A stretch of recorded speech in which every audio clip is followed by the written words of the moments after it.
Bonsoir tout le monde. Merci à vous de vous être connectés.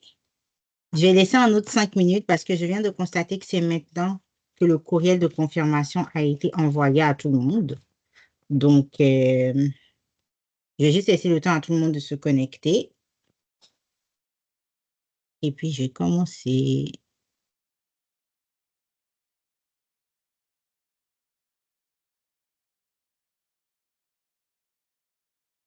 Donc, on aura des personnes sur Teams, on aura des personnes sur TikTok et on aura des personnes sur une autre plateforme. Juste pour vous laisser savoir, au cas où je prends des questions un peu partout, bah, vous savez. Les personnes qui sont sur Teams, n'hésitez pas à ouvrir votre micro pour pouvoir parler. C'est vrai que les personnes qui sont sur Teams ont plus de chance parce que vous pouvez voir le beau PowerPoint qu'on a préparé. Ça va beaucoup vous aider à comprendre ce dont on va parler aujourd'hui.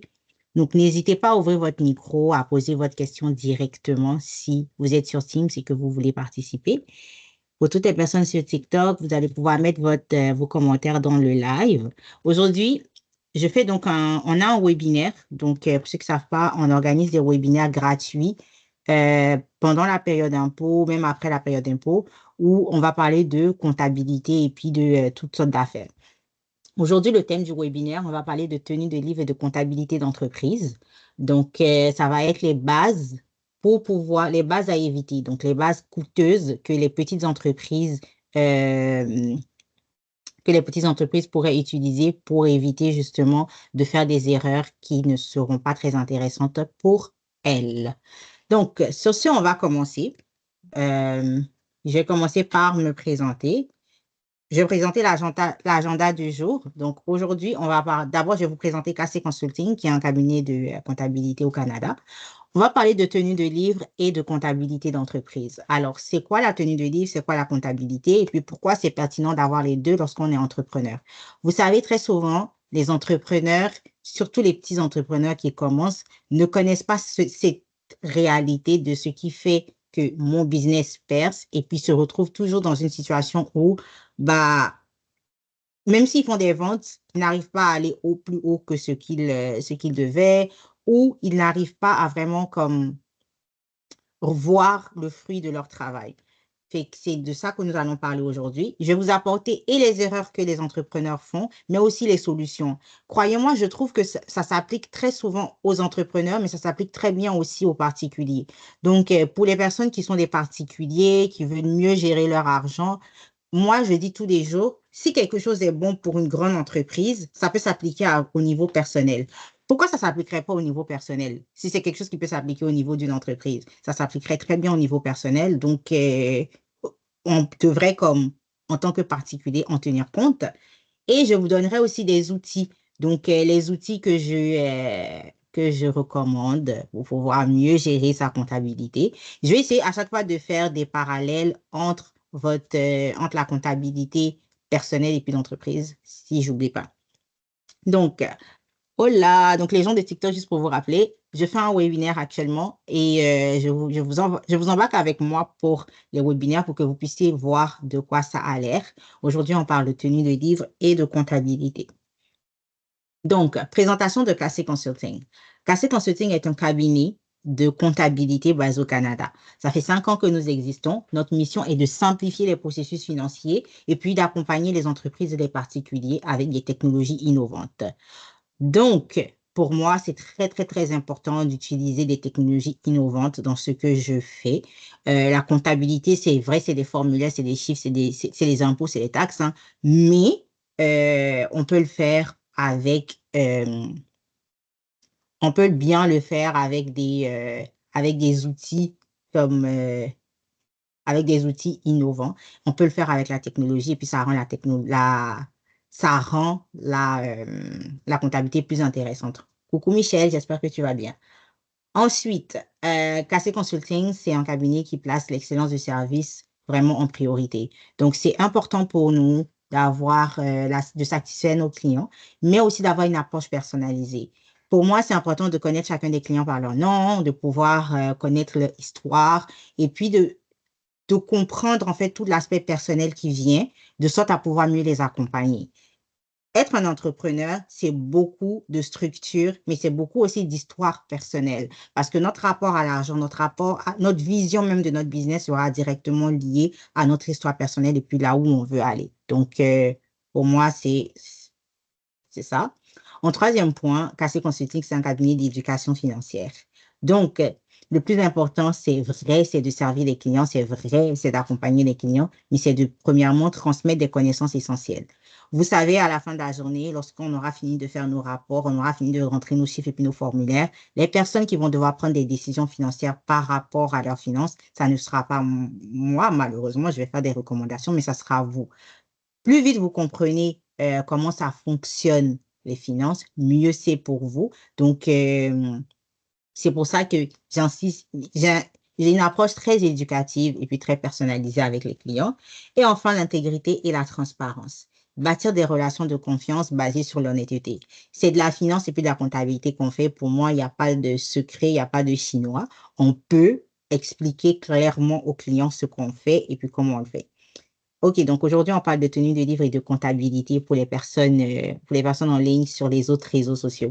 Donc, on parle de comptabilité et de tenue de livre. On va parler de la différence entre la comptabilité et la tenue de livre. Et puis, pourquoi c'est important pour une PME de bien faire sa comptabilité puis ses tenues de livre. Pourquoi est-ce qu'aujourd'hui j'ai décidé de faire ce webinaire? C'est parce que j'ai très souvent cette question-là, en fait. Euh, je me retrouve, c'est la période d'impôt en ce moment, donc on reçoit des entrepreneurs, des petites entreprises, des gens qui font Uber, DoorDash. Quand je dis entrepreneur, pensez à toutes sortes d'entreprises, hein. Donc de la grande compagnie jusqu'au chauffeur de Uber, de DoorDash, au chauffeur de taxi, au conducteur du camion, etc. Tout le monde. Et à ce moment de l'année, il y a toujours la même question qui vient. Mais c'est parce que je ne savais pas que je devais garder ce reçu. Je ne savais pas que je devais avoir cette dépense. Comment je peux faire pour réduire? C'est généralement tous des choses qu'on peut faire avant. Vous savez, pour réduire, pour optimiser son impôt, ce n'est pas au moment de la déclaration de revenus qu'on optimise, hein. C'est tout au long de l'année, on pose des actions petit à petit, petit à petit. Et puis là, maintenant, c'est optimal. Si on attend au moment de la déclaration de revenus pour pouvoir optimiser, pour vouloir, dans le fond, optimiser sa déclaration de revenus, ce qu'on fait, c'est que vous rushez votre comptable et puis les chiffres ne sont pas très justes. Probablement, on va passer en OSI.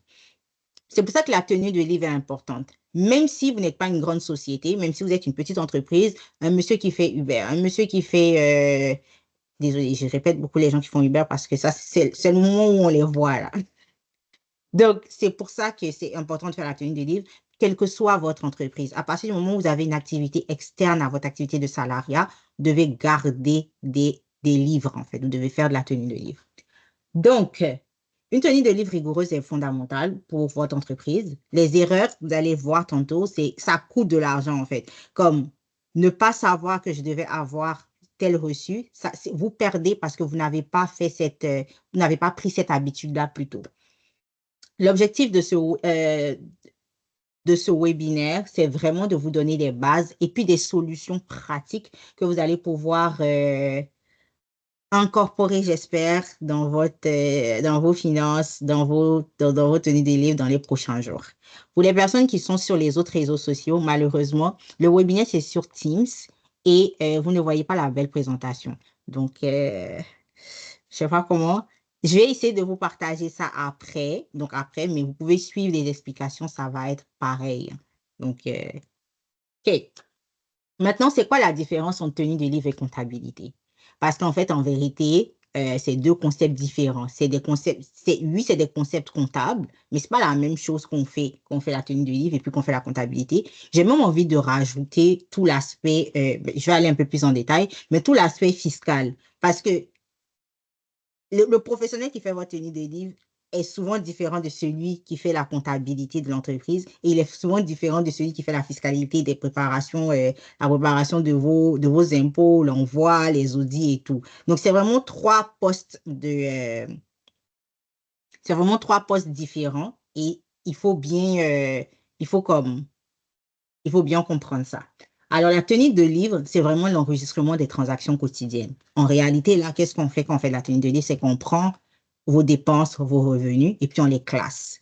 Pourquoi est-ce qu'on les classe? C'est parce que on prépare en fait le moment où vous allez faire vos impôts, on prépare le moment où vous allez faire vous allez envoyer vos documents au gouvernement et on prépare en fait toute la fiscalité. La tenue de livre, c'est comme la préparation pour s'assurer qu'on a une bonne vision claire de la compagnie. Donc ici, on va prendre les factures et puis les reçus. C'est pour ça que je parlais tantôt des personnes qui font Uber, des personnes qui font toutes les choses, parce que c'est à ce moment-là. Si vous avez déjà mis en place un système de tenue de livre, au moment de la préparation d'impôts, vous n'êtes pas stressé parce qu'en fait, vous avez déjà préparé tout ça en avance. C'est pareil, d'ailleurs, c'est pareil pour les salariés. Genre, je le disais tantôt au début du webinaire, c'est que ce qui s'applique aux entreprises devrait pouvoir s'appliquer aux particuliers. Moi, c'est un secret que je vous donne, hein. Les secrets qu'on donne aux entreprises pour être performantes, en fait, si vous appliquez ces secrets-là dans votre vie de particulier, vous allez voir que ça marche très bien. Faire une tenue de livre, en vrai, c'est quoi faire une tenue de livre? C'est de garder ses reçus et puis ses dépenses et puis de s'assurer que ça matche avec ce qui est sorti et puis ça, il y a un certain raisonnement. C'est pareil quand vous, des particuliers, vous devez faire, vous devez vous asseoir une fois par mois et puis traquer vos dépenses. C'est la même chose. Quand on dit aux particuliers de traquer leurs dépenses, c'est la même chose qu'on dit aux entreprises de faire la tenue des livres. Mais vous allez voir que les entreprises vont faire la tenue de livre assidûment et les particuliers ne vont pas traquer leurs dépenses parce qu'il y a le stress, j'ai pas envie qu'on juge mes dépenses. Waouh, waouh, waouh, waouh. Les rapprochements bancaires. Ça nous permet, en fait, quand on fait des rapprochements bancaires, surtout pour les petites entreprises, de séparer tout ce qui est personnel de professionnel. Alors là, c'est c'est le plus important, séparer le personnel du professionnel, quel que soit le business que vous faites. Et là, vraiment, je suis vraiment dans les petites entreprises, hein. Donc, souvent les business informels, les madames qui font de la nourriture à la maison, les entreprises les salons de coiffure et tout. Souvent, on a c'est tellement confus pour ces personnes-là, tout ce qui est dépenses de business, tout ce qui est dépenses personnelles, qu'elles se retrouvent dans la roue et puis au moment de faire leurs impôts, ça leur coûte cher. Ce qu'il faut savoir, c'est qu'au moment de faire vos impôts, le comptable, donc la personne qui va préparer vos impôts, a besoin des chiffres, hein. Donc, les chiffres dont il a besoin, c'est la tenue de livre. Quand vos chiffres ne sont pas faits, première conséquence, c'est qu'ils vont vous charger un montant supplémentaire parce qu'ils ne peuvent pas aller faire les états financiers, ils ne peuvent pas aller produire votre déclaration de revenus sans les chiffres. Il faut savoir que la fiscalité au Canada, on a vraiment beaucoup, beaucoup de cases, beaucoup de dépenses, beaucoup de revenus. On classifie les revenus. C'est en faisant votre tenue de livre qu'on va pouvoir attribuer telle dépense à une très bonne catégorie. Il y a des catégories qui sont plus comme déductibles. Donc, moi, je dis, c'est comme des pourcentages, donc c'est des facteurs. Il y a des catégories qui ont un facteur de dépenses plus élevé que d'autres. Si vous avez conscience de ça, vous savez comment vous pouvez faire vos dépenses, organiser vos dépenses, de sorte à ce qu'à la fin de l'année, vous atteigniez votre objectif. Encore une fois, pour faire un parallèle avec les particuliers, c'est comme avec les REER, hein. C'est comme avec l'épargne, c'est comme avec le projet d'achat de maison et tout. Si vous suivez vos dépenses, vous savez à quel moment vous devez mettre dans votre épargne, vous connaissez les dates importantes où le marché va fluctuer, etc. Parce que vous êtes à votre affaire, vous êtes en train de suivre la chose. C'est là que je vais vous envoyer. Maintenant, la comptabilité, c'est lorsqu'on va faire de l'analyse de données. Donc là, on va faire l'analyse des données qui ont été produites dans la tenue de livre. Lorsqu'on a maintenant le tableau, lorsque le technicien comptable nous envoie le tableau pour nous dire la personne a fait telle dépense, tel revenu, voici ça. Là, le comptable, qu'est-ce qu'il va faire, ou bien l'analyste, qu'est-ce qu'il va faire, c'est qu'il va vous faire maintenant des rapports. Il va interpréter les données qu'il a reçues pour vous donner une certaine lecture de votre situation. Il va préparer des états financiers pour vous dire où est-ce que vous êtes rendu dans votre situation financière en date du jour. Est-ce que votre entreprise est profitable? Et ça, c'est quelque chose que je veux emmener les entrepreneurs à se poser comme question. Ça ne sert à rien de se casser la tête ou bien de faire autant d'efforts pour des entreprises, pour comme le nombre d'heures que les messieurs passent dans le Uber ou bien dans le DoorDash. Est-ce qu'à la fin de la journée, ça rapporte vraiment? Vous voyez, avec la tenue de livre et avec des check-ins trimestriels, on peut savoir est-ce qu'on est en train de faire quelque chose de rentable ou est-ce qu'il faut il faut rechanger l'affaire. Moi, je dis tous les jours, ça ne sert à rien de continuer aveuglement dans un business. C'est pas plus tu continues, c'est pas parce que je continue dans le business longtemps, c'est pas parce que je suis en activité longtemps que ça veut dire que je gagne beaucoup d'argent. Souvent, je suis en activité longtemps, mais je n'ai pas plus de revenus. À un moment donné, il faut s'arrêter, se poser la question, est-ce que mon activité fonctionne? Si ça ne fonctionne pas, je réévalue. Les personnes qui sont entrepreneurs, mais qui ont à côté un travail d'employé. C'est à ce moment-là aussi, c'est avec les états financiers, les interprétations que vous allez regarder. Au niveau des heures que je passe dans mon entreprise, c'est bien. Oui, de l'argent rentre. Je paye combien? Je vais devoir payer combien en impôts après avoir gagné cet argent-là? Est-ce que ça en vaut vraiment la peine? Donc, ce que je rentre et puis ce que je vais devoir repayer, est-ce que ça en vaut vraiment la peine? Pour avoir cette analyse-là, il nous faut les chiffres préalables et puis on se rend là. Après, ça permet aussi de donner des conseils fiscaux personnalisés. Donc, moi, les clients, quand ils viennent me voir, parce qu'ils prennent des rendez-vous d'optimisation sur le site web, donc vous pouvez prendre des rendez-vous d'optimisation ou bien juste d'analyse. Pour pouvoir faire l'optimisation et puis l'analyse, j'ai besoin des chiffres. Et je vais vous poser des questions. C'est quoi votre revenu? On est rendu à combien? Qu'est-ce qu'on a fait? Il faut garder les chiffres. C'est en fonction des chiffres que je vais pouvoir savoir dans quelle braquette vous vous trouvez et puis pouvoir interpréter et puis vous mettre à un certain niveau. Ça permet aussi d'optimiser votre stratégie financière. Si je veux avoir une bonne stratégie, il faut que je connaisse bien ma situation. Quand je connais bien ma situation, je peux dire, ah non, non, non. En ce moment-là, j'ai trop d'argent d'épargner. Il faut maintenant que je commence à faire, il faut que je commence à faire des investissements. Vous voyez? Ou bien, quand vous connaissez bien votre situation, vous savez, est-ce que c'est le moment pour moi de commencer à épargner pour mon projet futur? Il n'y a pas de mal à devoir faire du tracking. Moi, je pense que souvent, là, ce qui fait que les entrepreneurs et puis les particuliers, on s'éloigne de cette pratique-là, c'est parce que de un, il y a la méconnaissance, mais de deux, on ne comprend pas vraiment les avantages que ça vient avec connaître sa situation. Et croyez-moi, il n'y a aucun entrepreneur à succès qui s'est fait sans connaître ses chiffres. C'est pas possible. Euh, comme j'ai participé à des compétitions de pitch et puis les gens, ils venaient. Vous savez, les premières questions que les anges investisseurs leur posaient, c'est de savoir, ouais, tu fais combien de revenus? C'est quoi tes dépenses? C'est quoi ton poste de dépenses le plus fréquent? Mais si quelqu'un te demande c'est quoi ton poste de dépenses le plus fréquent et tu n'es pas capable de dire si c'est les frais de bureau, c'est les frais administratifs, tu commences à nous dire, ouais, mais moi, c'est parce que je paye beaucoup pour les madames qui font des salons de coiffure. Moi, je paye beaucoup pour les shampoings. Wow, ça, c'est pas très professionnel. Tu demandes aux gens d'investir dans ton business, tu connais même pas bien tes chiffres. Vous voyez? Fait que la tenue de livre, c'est vraiment ce qui tient votre comptabilité. C'est ce qui fait que vous avez des chiffres cohérents. Votre comptabilité ne peut pas exister sans la tenue de livre. Les deux vont de pair. Euh, c'est inévitable, en fait. On ne peut pas travailler avec des chiffres sans ça. Si vous n'avez pas fait votre tenue de livre tout au long de l'année, vous allez devoir la faire quand vous allez produire quand vous allez devoir produire vos impôts. Pour les personnes qui sont en ligne, donc autres que sur Teams, vous pouvez me mettre des questions dans le chat. Lorsque je termine la présentation, je vais répondre à vos questions. Maintenant, les personnes qui sont sur Teams, vous pouvez ouvrir votre micro, lever votre main, sentez-vous à l'aise. Hein? Vous êtes sur Teams. Donc, les autres, fallait être sur Teams. OK. Maintenant, quelles sont les erreurs que les petites entreprises font qui leur coûtent cher? La première erreur, c'est le retard dans la saisie. OK.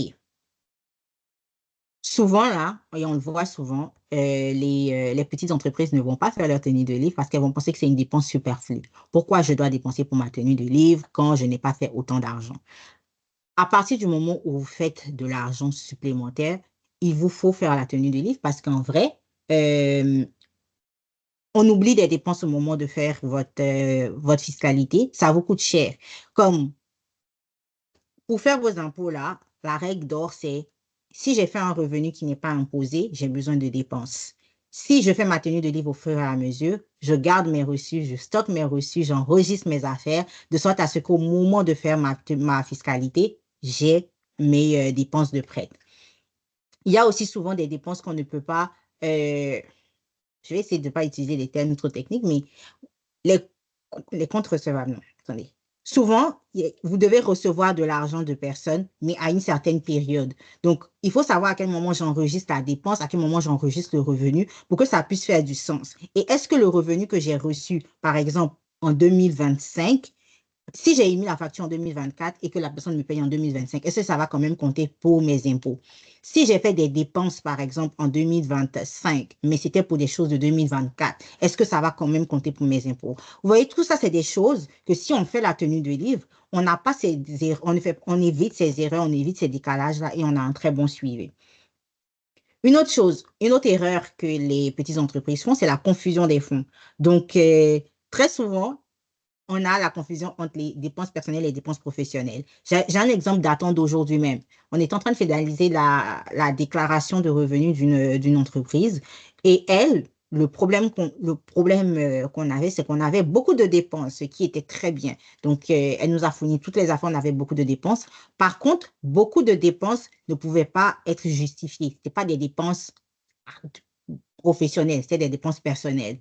Mais la dame était persuadée que c'était des dépenses d'entreprise. Elle ne savait juste pas. Et ça va lui coûter cher parce qu'elle a fait un revenu d'environ 300 et quelques mille, mais toutes les dépenses qui sont admissibles dans ses impôts, on vous parle environ de 60, 70 000. Mais l'impact, il est grand. Oui, elle a fait 300 000, c'est beaucoup d'argent quand on pense à un particulier, mais pensez que c'est une compagnie qui a fait 300 000, c'est une petite entreprise. Elle va se retrouver à payer beaucoup d'impôts juste parce que elle n'avait pas fait sa tenue de livre et elle n'était pas consciente de tout ce qu'elle pouvait rajouter. Fait que c'est très, très, très important de pouvoir garder cette relation d'affaires-là avec quelqu'un qui fait votre tenue de livre, mais avec vous-même aussi pour pouvoir savoir qu'est-ce que je peux inclure, qu'est-ce que je peux faire, qu'est-ce que je ne peux pas faire comme dépense. Après, on a la mauvaise catégorisation des affaires. Alors ça, c'est un peu plus technique. Mais il y a des dépenses qui rentrent directement dans la catégorie dépenses et puis il y a des dépenses qui sont qu'on va amortir. Donc, ce sont les immobilisations, comme les biens, les immeubles, les chaises, les miroirs, etc.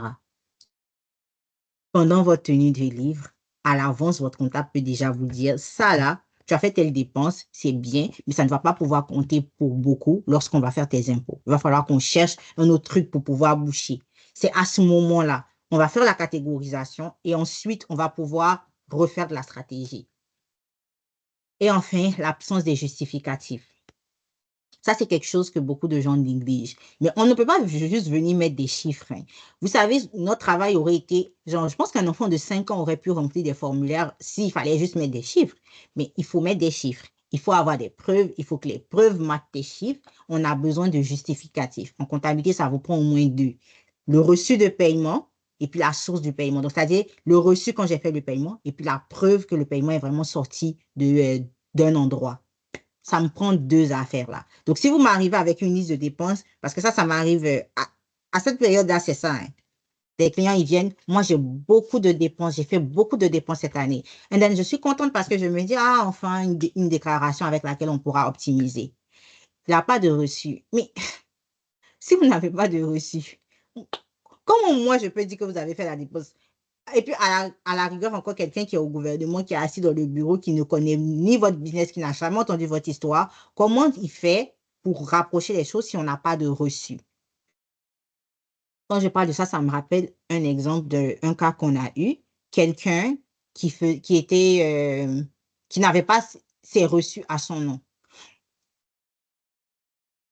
Déjà, déjà même qu'on est en train de claim des dépenses, il faut encore que les reçus ne soient pas à votre nom. Ça passe pas, ça ne marche pas.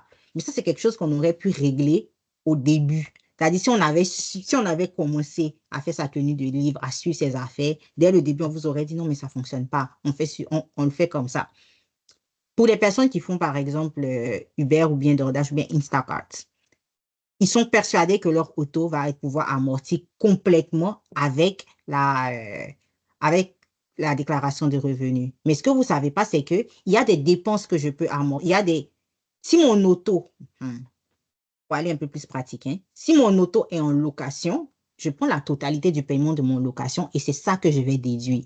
Mais si mon auto est en financement, c'est juste les intérêts. Alors ça, beaucoup de gens ne savent pas. Ils arrivent à leur déclaration de revenus et moi, ce qui me plaît, c'est que quand vous êtes persuadé que la dépense est inclue, vous m'arrivez avec tous les justificatifs. Donc, je pense que quelque part, vous savez qu'il faut des justificatifs. Mais bon, pas tous les jours que vous m'envoyez des justificatifs, hein. Mais là, vous m'arrivez avec tous les justificatifs et là, je suis obligée de vous informer que malgré le fait que c'est une auto et que l'auto est en financement, toute la partie capital que vous payez pour le financement ne compte pas, c'est juste les intérêts. Vous savez, les intérêts, souvent, c'est même pas 15% de votre paiement, hein. C'est plus, vous faites beaucoup plus de paiement capital que que de paiement en intérêt. Une personne qui a basé une partie de son, parce que les calculs mentaux, tu fais tes calculs mentaux, tu fais tes projections, tu te dis, ah, moi, là, je vais avoir tel montant en retour. Si une grande partie de tes calculs mentaux était basée sur était basé sur le fait que tu vas pouvoir amortir toute ta voiture dans ta déclaration de revenus, l'impact, il est grand. Donc, juste pour semer cette idée-là dans votre tête, il vous faut faire la tenue de livre fréquemment, surtout quand vous avez des grandes ambitions pour vos business.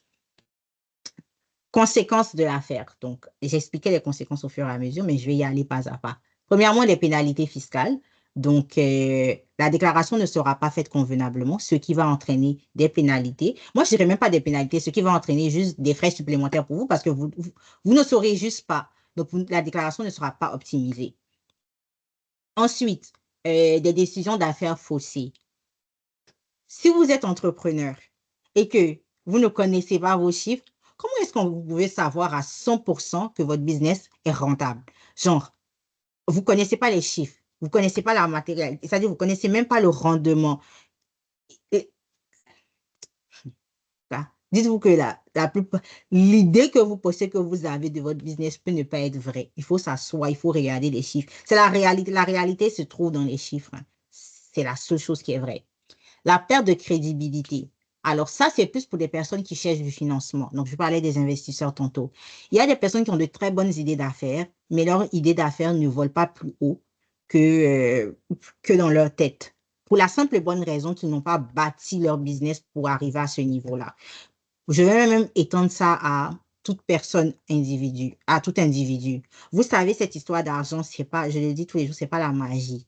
Les personnes qui réussissent financièrement ont fait beaucoup d'efforts, beaucoup d'exercices. Ils ont respecté l'argent qu'ils avaient, ils l'ont mis à la bonne place et puis aujourd'hui, ils se sont retrouvés à un certain niveau.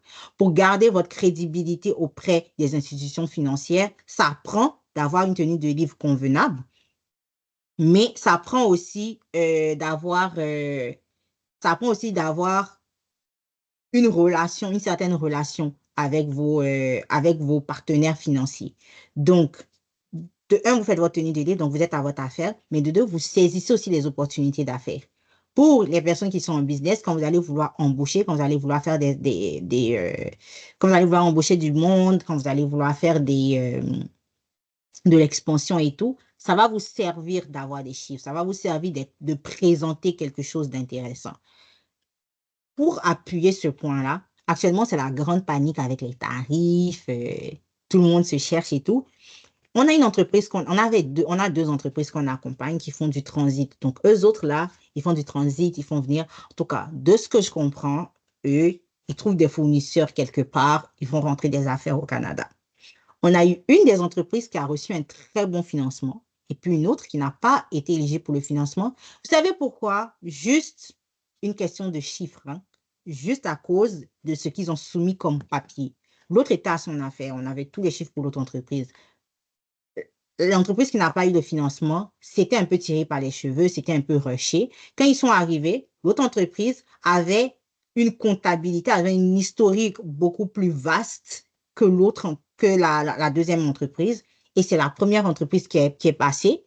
Pourtant, je peux vous dire en termes de chiffre d'affaires, en termes de capacité, en termes de développement, c'est la deuxième entreprise qui est plus performante. Mais la première entreprise est mieux présentée.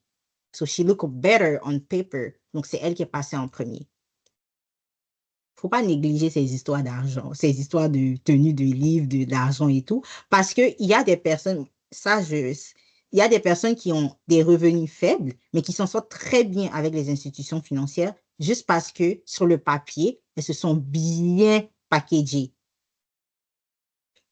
Il ne faut pas commencer à attendre de faire beaucoup d'argent pour commencer à se comporter comme quelqu'un qui va avoir beaucoup d'argent. Si tu sais, mais si tu veux avoir un certain montant d'argent, place-toi à la position où tu veux arriver. Pour moi, c'est inévitable. Et enfin, gaspillage de ressources.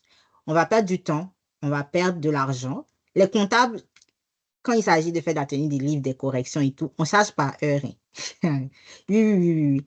Quand vous arrivez avec vos dossiers, avec vos piles et tout, on va aller par heure.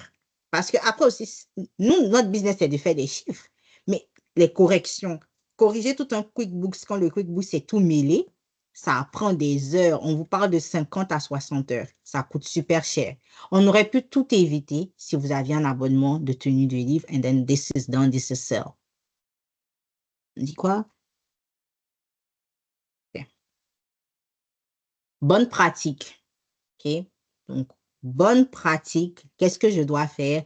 Oui, supposons que vous me suivez depuis le début, vous dites, bon, on a compris, il faut faire la tenue de livre, ça ne marche pas notre affaire, tout ça, tout ça. Mais qu'est-ce que je dois faire concrètement?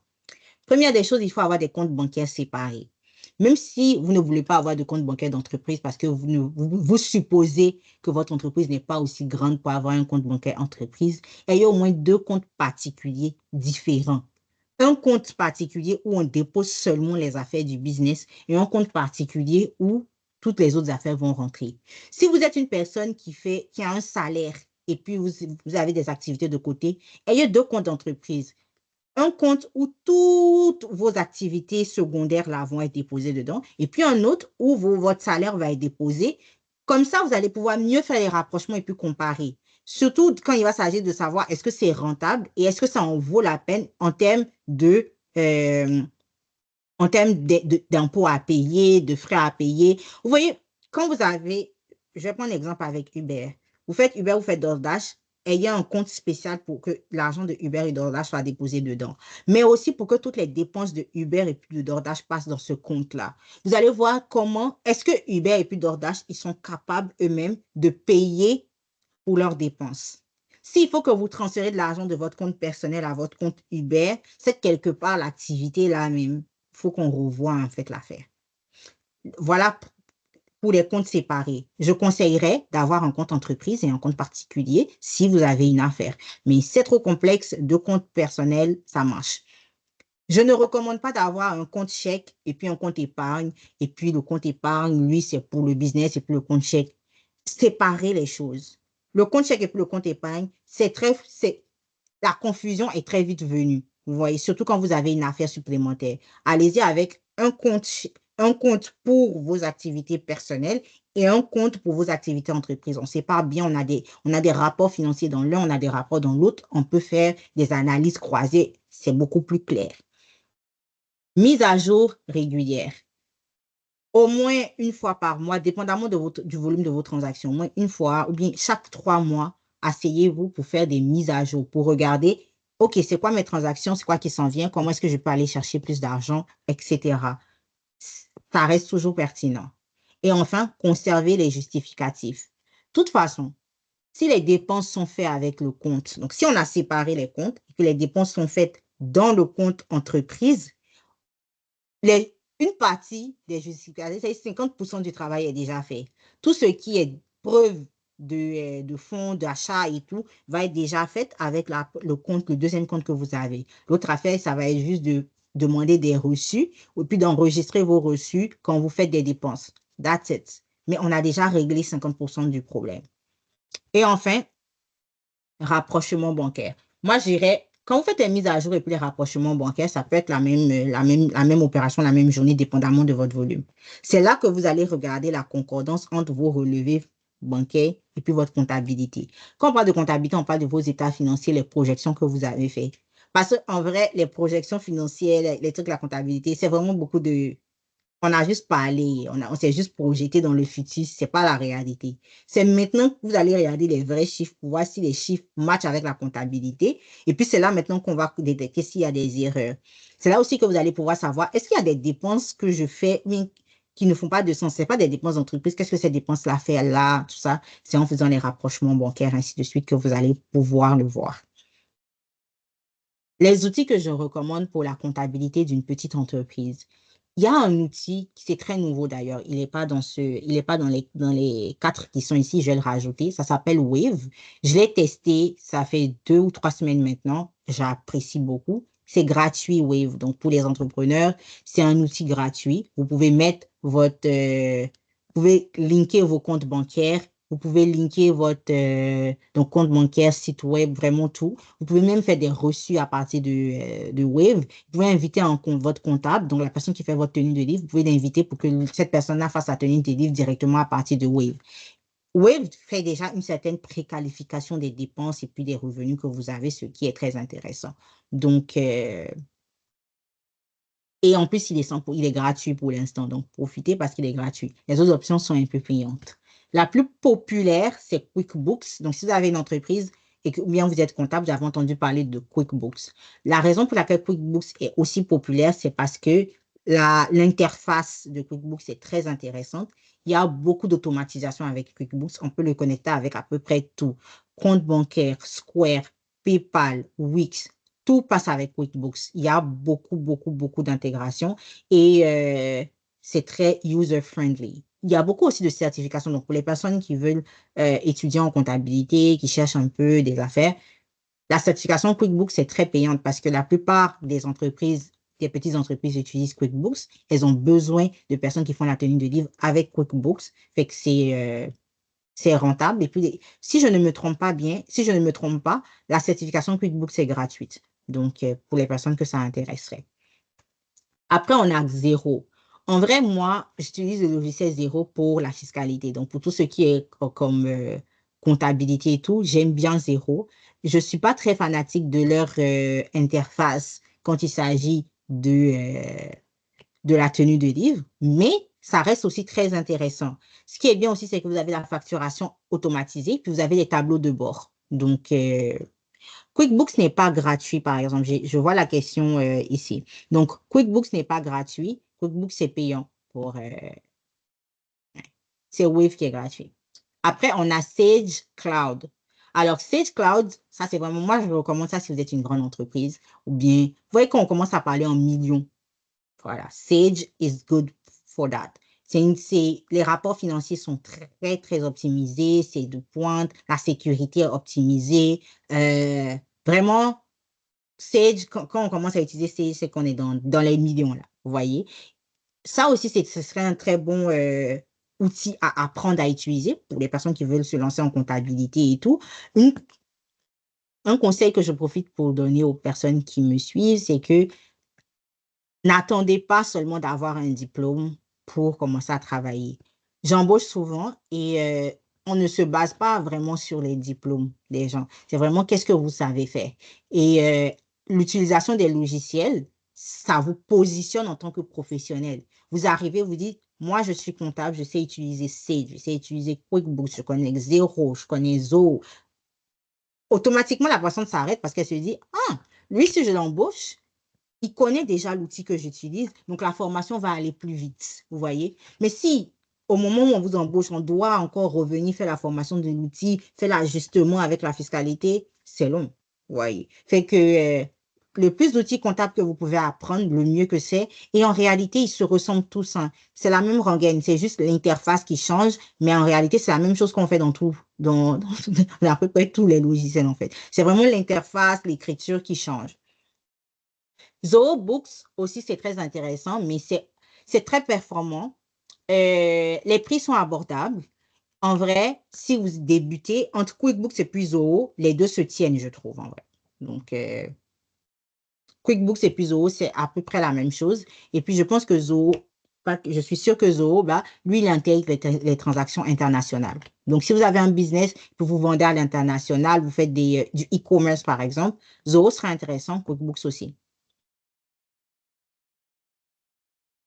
Comment est-ce que vous devez choisir votre logiciel d'impôt lorsque vous êtes un professionnel, un entrepreneur et tout?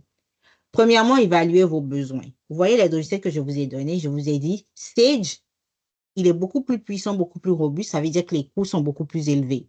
QuickBooks et plus haut, c'est comme l'entrée de gamme sophistiquée. Et puis Xero, lui, ça va. C'est comme le juste milieu des deux, mais l'interface, c'est un peu, il faut être habitué à la comptabilité pour l'interface. Et puis Wave, c'est complètement gratuit.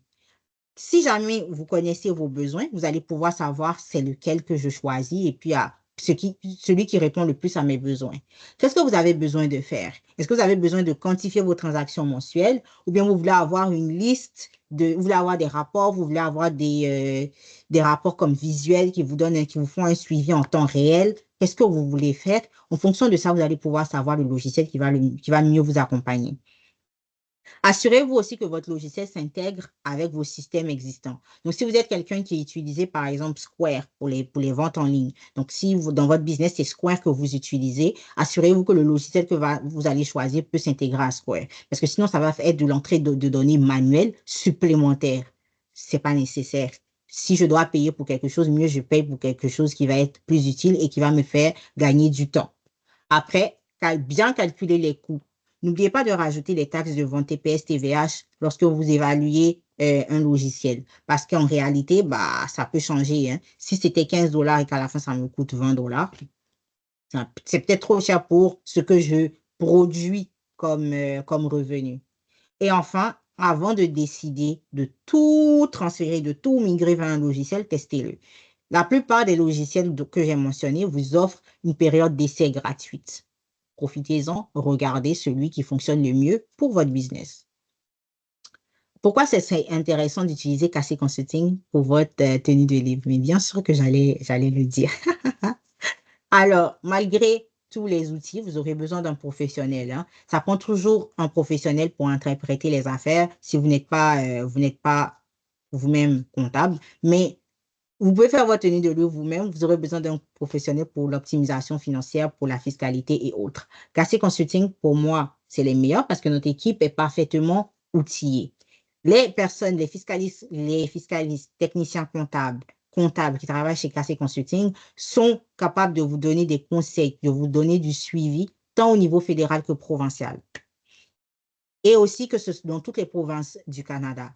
Alors, les personnes qui travaillent chez nous, nos collègues sont formés pour toutes les provinces du Canada. Donc, le Québec, l'Ontario, Nouveau-Brunswick, partout. C'est une plus-value parce que si jamais vous avez un projet d'expansion, vous n'êtes pas limité. Donc, c'est-à-dire, vous n'avez pas besoin d'aller chercher un autre professionnel. Vous avez vos professionnels au sein de KC Consulting. L'autre, c'est qu'avec notre outil de dépôt en ligne, donc qui est très nouveau d'ailleurs, vous avez accès à vos documents 24 heures sur 7. Donc, tous les jours, toute l'année, vos documents sont stockés à une place, vous partez les regarder, vous pouvez les vérifier à chaque fois. Vous pouvez aussi écrire tout le temps à un conseiller qui va vous répondre. Et puis, si on a besoin, on peut avoir des rencontres one-on-one. C'est ça l'approche personnalisée dont je vous parlais avec KC Consulting. Comme j'ai dit, j'essaie le plus possible de connaître au moins les clients par nom. Je ne vois pas tous les clients personnellement, mais connaître le nom, connaître l'histoire, prendre un moment, s'asseoir avec eux. Vous avez un spécialiste qui est dédié à vous et qui comprend vos particularités et qui est capable de répondre à vos besoins adéquatement. Et enfin, vous pouvez participer régulièrement à nos formations comme celle-là, qui sont 100% gratuites et qui sont faites pour pouvoir accompagner, outiller le mieux notre communauté de professionnels, de sorte à ce que vous réussissez. En vérité, un cabinet comptable, le succès de nos entreprises, c'est aussi notre succès. C'est important pour nous que les entreprises soient successful parce que ça veut dire que nous autres aussi, on donne des conseils comme des solutions rentables, des solutions efficaces et efficientes. Croyez-moi, il n'y a personne qui veut que vous réussissiez votre business que votre comptable. Après, aujourd'hui, pour toutes les personnes qui ont participé au webinaire, là, ça, c'est pas vous en ligne, vous avez participé par procuration. Mais pour toutes les personnes qui ont participé au webinaire, qui sont inscrits au webinaire, vous bénéficiez d'un mois d'essai gratuit de notre service de tenue de livre. Donc, assurez-vous de vous inscrire avant le 15 mars. Le service gratuit va commencer à partir de juin 2025. Donc, pour vous inscrire, c'est simple, vous nous contactez par courriel à l'adresse tenuedelivre@kcconsultings.com et puis on vous enregistre. Et dès que le service démarre, on vous met dans la liste des personnes qui vont pouvoir tester. Donc, nous aussi, on a un mois d'essai gratuit pour les personnes qui veulent tester le service de tenue de livre. Comment ça va se passer? C'est qu'on vous offre une évaluation initiale de votre situation financière. Ensuite, on fait la configuration de votre plateforme, dépendamment du logiciel que vous avez choisi, et on vous offre un suivi mensuel. Donc, on va vérifier les transactions, on va valider aussi les dépenses. Et pendant ce mois gratuit-là, vous avez un support dédié. Vous avez une personne qui est dédiée à votre affaire, une équipe qui va répondre à vos questions. Oui, je vais mettre je rajoute le mail dans le chat. Ah, les personnes sur TikTok, fallait être sur truc. Fallait être sur Teams. Ah, voilà, si on est en train de leur donner l'adresse courriel, ils vont avoir leur service gratuit. Bon, ensuite, pour récapituler, premièrement, la tenue de livre vous permet de placer les bases solides et indispensables pour la réussite de votre business. Comme j'ai dit, c'est aussi la même chose pour des particuliers, eux-mêmes qui veulent réussir leur vie financière. Une vigilance constante, parce que ça vous permet d'éviter toutes sortes d'erreurs qui peuvent être assez coûteuses, surtout quand il s'agit de payer des impôts. Et enfin, vous avez à votre disposition des outils adaptés qui vont vous accompagner tout au long de cette aventure de tenue de livre. Donc, c'est pas quelque chose que vous devez faire forcément tout seul. Vous avez, avec l'évolution technologique, vous avez l'automatisation des outils qui peuvent s'intégrer facilement à vos systèmes pour vous donner cette tranquillité d'esprit-là. Et enfin, vous avez KC Consulting qui sont vos experts, qui vont vous accompagner, qui vont vous offrir des services personnalisés et efficaces. Et puis, vous avez un mois d'essai gratuit. Donc, sur ce, j'ai terminé la présentation. Ça a été un plaisir pour moi de partager avec vous. Maintenant, si vous avez des questions, n'hésitez pas. Donc, la priorité sera donnée d'abord aux personnes sur Teams et puis les autres, on verra. Donc, si vous avez des questions sur Teams, n'hésitez pas d'ouvrir votre micro, qu'on puisse partager.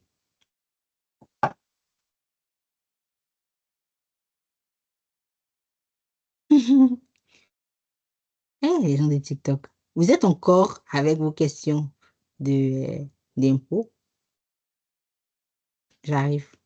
Je finis le webinaire et puis j'arrive avec vos questions. Pour l'instant, aujourd'hui, on parle d'entreprise, d'entrepreneurs et puis de société. Mais je vais venir répondre à vos questions tantôt.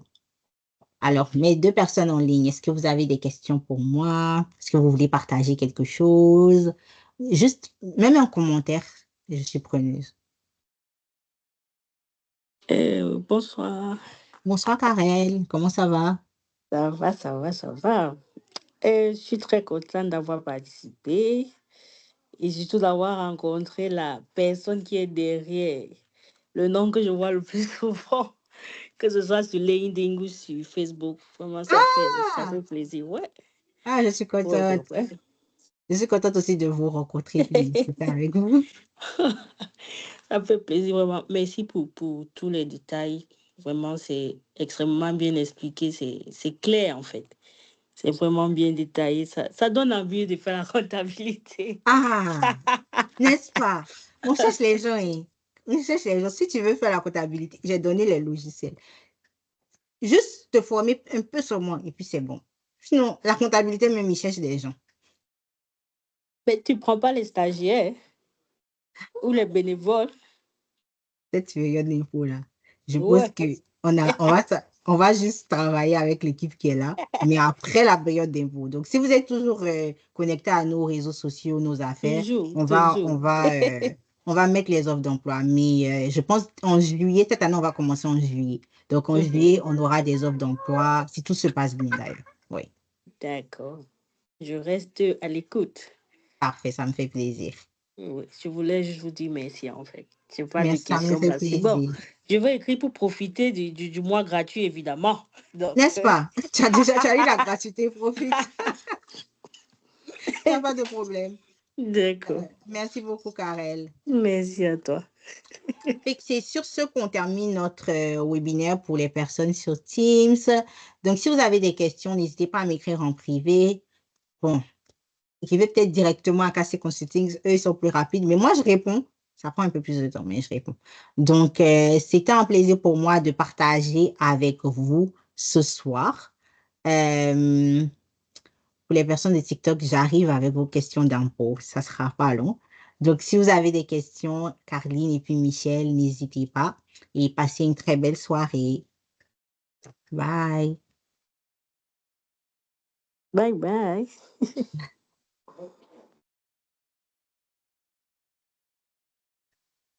OK.